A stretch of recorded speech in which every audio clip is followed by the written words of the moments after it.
బయట ఉండే ఆవుల్నే మనం చాలా భక్తితో గౌరవించేస్తాం కదండి. మరి మన ఇంట్లోనే ఉంటే ఇంకెంత జాగ్రత్తగా చూసుకుంటామండి. మీ ఇంట్లో ఇప్పుడు ఆవులు కొన్నారా ఏంటి?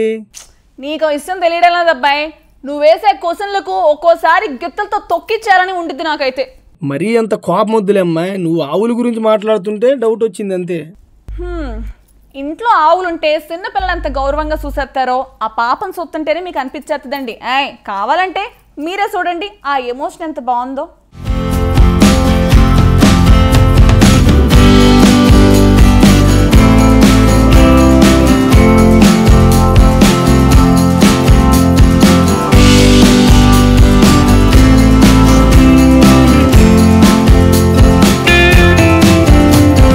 కొన్నిసార్లు సోషల్ మీడియాలో కొన్ని వీడియోలు ప్రజల హృదయాల్లో చోటు సంపాదించుకుంటాయి.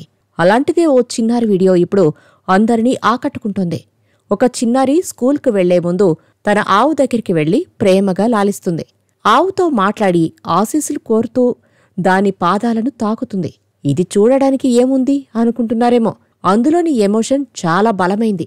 ఆ అమ్మాయి అమాయకత్వం, విలువలు, ఆవు పట్ల ఆ పాపకున్న గౌరవం అందరి హృదయాలను టచ్ చేశాయి.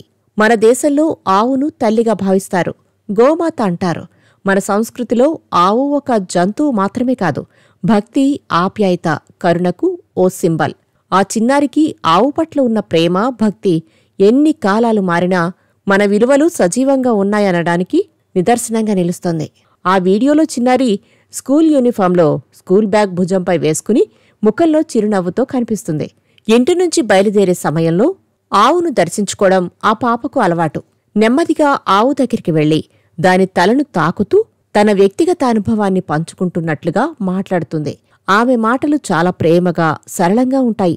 కొన్ని క్షణాల తర్వాత ఆ అమ్మాయి ఆవుకు నమస్కరించి పెద్దవారి ఆశీర్వాదం కోరుతున్నట్టుగా దాని పాదాలను తాకుతుంది.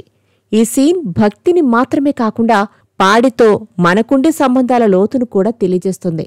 ఆ అమ్మాయి అమాయక భావాలను అర్థం చేసుకున్నట్లుగా ఆవు కూడా ఆమెను ఆప్యాయంగా చూస్తుంది. ఈ వీడియోను 1,00,000 మందికి పైగా చూశారు.